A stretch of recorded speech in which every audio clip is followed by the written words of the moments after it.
To the point मुलाखतीनंतर पुन्हा एकदा राज्याचं राजकारण तापलं। भास्कर जाधव यांच्या निवृत्तीच्या संकेतानंतर राऊतांचा पलटवार, तर माझ्या डोक्यात हवा गेली नाही म्हणत जाधवांकडून राऊतांचा समाचार। वारीमुळे रस्त्यात वाहतूक कोंडी, हिंदूंच्या सणांना मुसलमान विरोध करत नाहीत, मात्र रस्त्यावरच्या नमाजा विरोधात तक्रार केली जाते। अबू आझमींचं पुन्हा एकदा वादग्रस्त विधान। औरंगजेब पवित्र व्यक्ती टोपी शिवून उदरनिर्वाह केला। माजी आमदार आसिफ शेख यांची मुक्ताफळं, राजकारणासाठी औरंगजेबाच्या नावाचा वापर होत असल्याचंही वक्तव्य। हिंदी आपली राष्ट्रभाषा, सर्वांना ती आलीच पाहिजे, केंद्रीय राज्यमंत्री रक्षा खडसे यांचा अजब दावा। हिंदी भाषा सक्तीचं रक्षा खडसेंकडून समर्थन।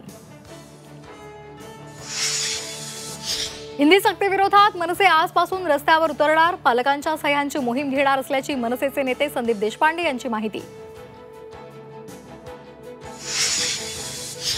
महायुतीने कर्जमाफीचं आश्वासन दिलं होतं, परंतु शेतकऱ्यांनी कर्ज भरलं पाहिजे। कृषी मंत्री माणिकराव कोकाटे यांचं वक्तव्य। कर्जमाफीचा त्या संदर्भातला निर्णयाचा अधिकार मुख्यमंत्र्यांचा असल्याचं मत।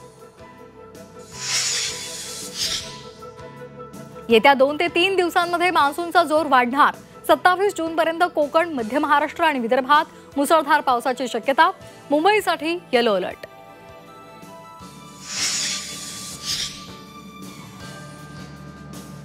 इराण होर्मुझ समुद्र मार्ग बंद करणार, अमेरिकेच्या हल्ल्यानंतर इराणी कायदे मंडळाचा निर्णय। खनिज तेल पुरवठ्यावर गंभीर परिणाम होण्याची शक्यता।